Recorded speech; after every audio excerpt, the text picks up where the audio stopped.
All right. Let's get this out of the way first. The thoughts, views, and opinions expressed on Tailboard Talks Firefighter podcast are solely those of the speakers, guests, and host, and do not in any way represent the thoughts or views or opinions of any other employer, partnership, or sponsor. The material and information in this podcast is for general information purposes only and should be used at the listener's discretion. Here comes the intro. Skip forward 30 seconds if you want to get right to the episode. This is the Tailboard Talk Podcast, the best health, wellness, and lifestyle resource for the fire service. We're using stories, lessons, and tips from the front lines to give a realistic view of what the job can do to us and how we can make it out alive. I'm Chris Morella, a firefighter since 03, medic since 05, full-time since 08, and promoted to lieutenant in 20.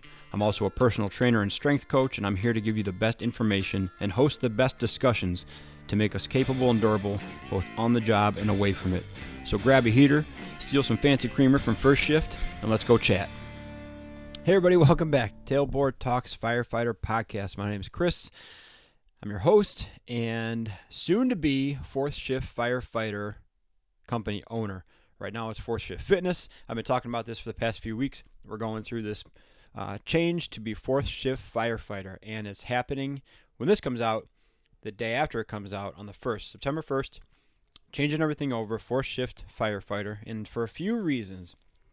First one is fitness is at the very least uncomfortable, but downright scary for some people, and I don't want to continue to, or I don't want to possibly turn people off to the show or to my company or to bringing me in for a speaking engagement, because fitness is tough, man. It's a tough sell sometimes. Now, naturally also, though, we've been moving fitness has still been a part of the show, but definitely fallen to the backside or back burner more and more time again with the podcast and also with my speaking engagements and stuff. The last one I did for first responder conferences was all about wellness. And so we talked about sleep and nutrition and stuff like that. Yes, it's under the fitness umbrella more or less, but we talked way more about lifestyle stuff that related to fitness than just fitness stuff, changing your lifestyle. So doing it, and really just changing it to Fourth Shift Firefighter is just a testament to you guys and girls out there that are doing everything you can, or at least more than people think you should be, to be more capable and durable, both on the job and away from it. We're keeping that tagline. I love it, and we're going to stick with that one. But that includes everything. That includes physical fitness and mental health and wellness and emotional wellness and tactics and strategies and training and all that stuff, right? It's all the stuff that makes you the professional that people want and need to work with and work for and be around, right? Side note, just made my brain click a little bit. Talking about being a professional, our firefighters athletes conversation came up again the other day, and the person was very passionate about it, right? And you're missing a few points, and I don't want to get into it now that deeply. First thing I'll say is one of the reasons that we're not athletes in the hardest sense of the word is because our year-to-year pay does not depend on our physical fitness level. Whereas if you look at the most extreme example, the NFL, if that person is not as physically able as the person he's competing with, he doesn't have a job. In our fire service, that is just not a thing. If that was the case, we'd have one shift worth of people and the other ones wouldn't have a job. So that's one reason. The other one is I don't care if you're an athlete or not necessarily. So this conversation goes on and on. I'm really kind of only interested in that part of it. I'm only interested in a little bit of part of it because really I don't care if I work with an athlete or not. I'd much rather work with a well-rounded professional than someone that considers themselves an athlete first. Okay, I want someone that has done the work to make themselves well-rounded and a good professional than someone who says I'm an athlete as their main point of their pedigree. Okay, so that's again, a bigger conversation, a longer topic. I was talking to Vanessa Frost again about that, and that idea comes from Nate Palin and the Mops and Moes guys. I think that was an early on episode of their podcast, and they came back to like, why are we focusing so much of people who are athletes or not? Why wouldn't you just want to work with a professional? And a professional understands that being having athleticism and physical fitness is a part of being a professional. I want that person, not the person who's just like, I'm an athlete first and foremost, right? So anyways, some stickers are here. The new stickers are in. Fourth Shift Firefighter. If you're watching on YouTube right now, you get to see these things. Fourth Shift Firefighter. We have a square one for the Tailboard Talks Firefighter podcast. and then a Circle 1 replacing the Force Shift Fitness 1. So those will be in the store starting by the time this comes out, pretty much. A couple bucks a piece. Pick them up. Let's get into today's topic.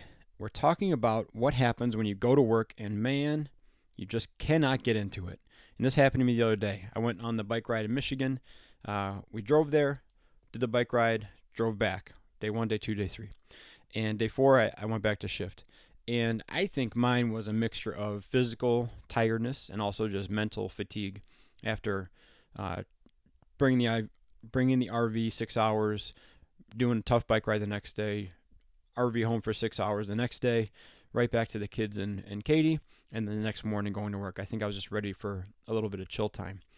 And the calls, man, they just started stacking up. We started running about 8 o'clock, had a little break, and then from 10 to 2:30, I think we had three calls and a sign off or something like that. So we ate lunch at around 2:30 or 3, and because we just jumped right into it, I just couldn't get in a groove, man. And then there was this feeling too, like every call we got, because I was tired, every call we got was that feeling like, when you are at home and you're comfy, and maybe it's winter and it's cold outside and you're in your nice, cozy, cuddly bed, and then you wake up with extreme bladder pain, like 90 minutes before your alarm's going to go off, and you're like, do I have to get up? Like, please don't make me get up right now. I don't want to get up.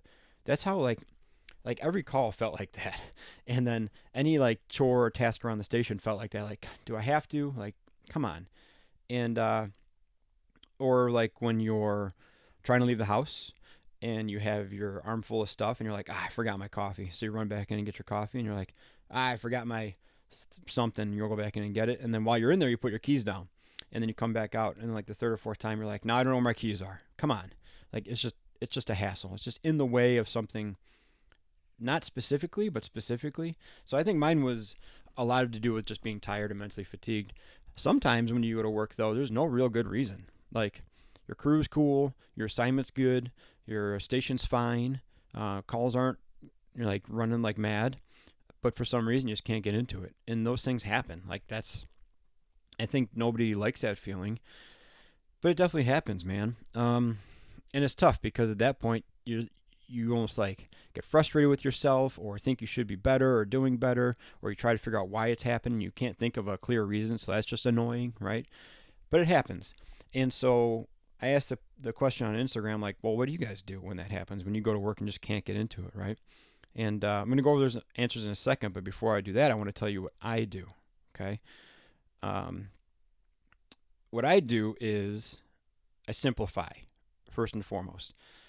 It's pretty easy to know and be aware that you're having one of these days pretty quickly on.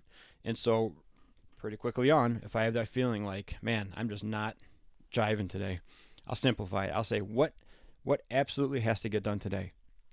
And when you look at that list, it's pretty small. There's a pretty short list day to day that actually has to get done. And we've made the joke before with guys I work with, like, if you distilled all the housework, chores, mandatory training, target safety, all this stuff you have to do, like non-negotiable have to do, is maybe 3 hours of work, right? But because of calls, because of stuff that happens, stuff that goes on, it comes out to be a day. So you look at simplify what absolutely has to get done. Typically a pretty limited list. And then you look at like, well, what would I normally want to do? I normally want to train. I really like going out in the neighborhood and just walking around and pre-planning. We have a very old and very diverse neighborhood that I work in. So the construction is just all over the place. Really, really big, really, really old Victorian houses, all the way down to taxpayers downtown, to purely cement buildings, some cinder block buildings that are single story with compromised roofs on them. I'm just kind of running through. We have huge factories. We have a newer section kind of just on the skirts of town. So we have all these things. I really like just going out to neighborhoods and walking. So the second part of this, after you simplify and you say what has to get done, I delegate the juice. And the juice is a term that I think I saw it most commonly. It was like a Hard Knocks or something like that. And this pro team had music playing on the field, and one of the players went to the coach and was like, hey man, he said, like, give us the juice, or like turn up the juice, or are you bringing the juice? And the coach had a meltdown because he's like, it's not my job to bring the juice, meaning the energy and like the feeling and the all that stuff, right? The atmosphere. I delegate that. Delegate the juice. So I'll say like, hey, I'm beat today. I want to do stuff, but I can't think of anything. I'm kind of fried.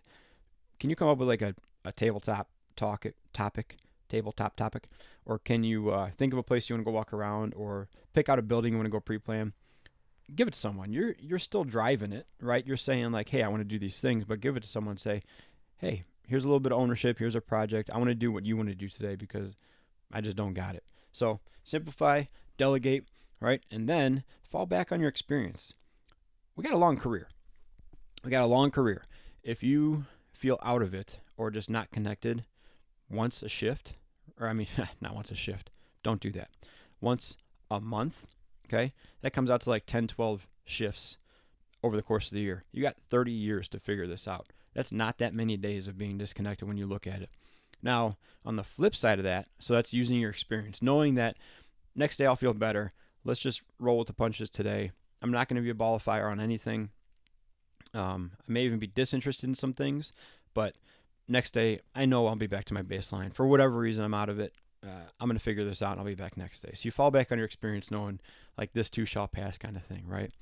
Now, side note connected to that, this is also why, these days are also why you do your best to build that benefit of the doubt every other day.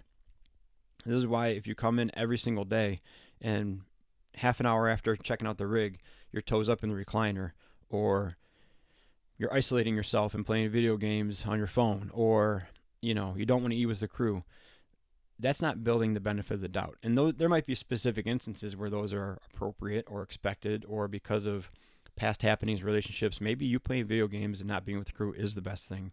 But in general, building the benefit of the doubt, becoming a contributing member, having ambition, contributing to the crew, being enthusiastic about service. Those are all things that when you have a bad day, people know like, well, this isn't him. Like this is like an off day. We can help him out today. We can all pitch in, pick up the slack, give him a little bit of leeway, whatever it takes. But that's why you work on being a 4-shift firefighter, if I can steal the term early, all the other days, because then when you have an off day, it's not a big deal. It's a blip in the radar, right? And you know that, and everybody else knows that. So, hey, it's all good. Let's just get through today and move on. In the meantime, you guys are going to carry me today. It's kind of this unspoken thing. And then next day, I'm going to do my part and probably a little bit more to say thanks, okay? So I want to go back to what you guys do. And great answers again. I mean, you guys keep showing up, and I love it. So we have, some of these are really good. Call a loved one to reset the mood and try harder to put my focus on servitude and then go serve. Servitude is a topic that I've been trying to figure out an episode on for quite some time now because of several things. And as I even think about it now, I'm still not organized in it. But man, is it so easy to lose sight of the service side of this thing. It's so easy. So focusing back on servitude, it's fantastic. And it's difficult to do. It might feel like a dorky or nerdy or a lame thing to do, but that's at the core of what we're supposed to be doing. So refocusing on that will probably take care of a lot of problems. So that's a great one. This guy, Alex, take the shoes off and do some mobility drills on a mat, which leads to shoes on and lifting. Wait, we're talking about working out, right? Thanks, buddy. Sure, we could talk about working out. That's a great approach to take. A little bit at a time, small bites, right? If you make it past the first 2 minutes, you might as well do 7. If you make it past 7, might as well do 10, so it's an even number. And at 10 minutes, I can do 20 because I'm already here for 10. I got to get my shoes back on anyways. And at 20 minutes, I guess I'll just do a full workout. Eat the whale one bite at a time. That's a great way to take care of it and a great way to get into things. Teach something. Remind myself why I do this. Teaching is such a fantastic way to take the focus on how you're take the focus off how you're feeling and get out of your head and put your effort into someone else, which is sometimes all you need to get back in the game. I love that one. Thanks for shooting that one on here. Interacting with kiddos in the public, teach about the job, always a good pick-me-up. Right on. Listen to Eye of the Tiger and Force the Door Prop. Dude, sometimes you just got to swing the hammer. Sometimes you just need a little bit of energy to get it going, right? This is the old, like, some people weren't in the game until they got hit playing hockey. Some people weren't in the game until they hit someone. But once you get roughed up a little bit, you're in the game. I dig it. My man Joe Galley, find simple solo project that gets me moving. Clean a tool, roll a hose, etc. Ladies and gentlemen, there is no better example of a fireman's fireman than Joe Galley. To say that you're going to go roll hose as a 21-year-old guy, right, when there's probably no hose to roll, let's be honest. Clean a tool. Do some small task that's at the foundation of your servitude to get refocused again. I mean, it's a perfect answer, but it's tough. It's tough when all you want is a break and all you want is to sit down, do nothing, and all you want is just a minute to think or just zone out. The last thing you typically want to do is get off your dead ass and go do something, right? But doing it, man, getting out and just doing something to get out of your head is so powerful. Get a workout in, of course. Cold plunge, that guy's nuts. And then here's a really good one. I try to communicate to my lieutenant that it's an off day and nothing towards them. I've done that before. I've done that with the engine crew when I'm on the ambulance and having a tough stretch. And I said, like, listen, guys, today I'm just making it through. I'm pretty beat. I might be frustrated about something. I just don't got it. Next day when I'm on the engine, it's game time. But today, I just got to make it through. And again, back to building the benefit of the doubt. They know that I'm not coming in every single shift saying it's something else, it's this, it's that. Today's a bad day again. We're not playing that game. Okay, if you're playing that game, or if that's the case, then we got more conversations and more difficult conversations to have, because that is not an acceptable baseline. Not even from a performance and a accountability standpoint, but you as a human standpoint, I don't want you to have that baseline. So if that's the case, it's my obligation as an officer, and it should be the obligation of the crew as your peers and people who depend on you to figure out what is going on and what if little thing we can do to help you out with it, because that baseline is not one that I want someone to have. It's not one I want to have. And so if that's what you have, I want to help you not have it. Okay? Yeah, but yeah, being honest, right? Being honest, saying, yeah, I don't know what it is. I'm just off today.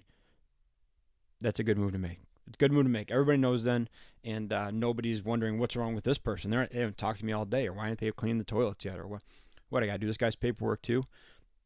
It's okay if you feel like you got to put it out there. I get it. So great answers. I had a couple more in the DMs that kind of went along with those. So thank you again, guys. Thank you so much for answering my questions, contributing, sharing the episodes, talking to me, sending me messages, buying stickers, showing interest, hooking me up with conferences and people I should talk to and call and email. It's just so cool. And thank you so much for taking interest in Force Shift and helping me through and helping me build this thing. And starting in 2 days, building the Force Shift Firefighter. I'm really excited for that and to see what can come of it. So let's cut it off there. Thank you so much. If you're feeling froggy, you can go donate. I'm going to start fundraising soon for specifically that camera I put up last week on social media, the Sony ZF-1, I think, or ZV-1F. So, thanks again. I'll talk to you guys soon. Let's all keep working towards being more capable and durable, both on shift and away from it, and be a Force Shift firefighter.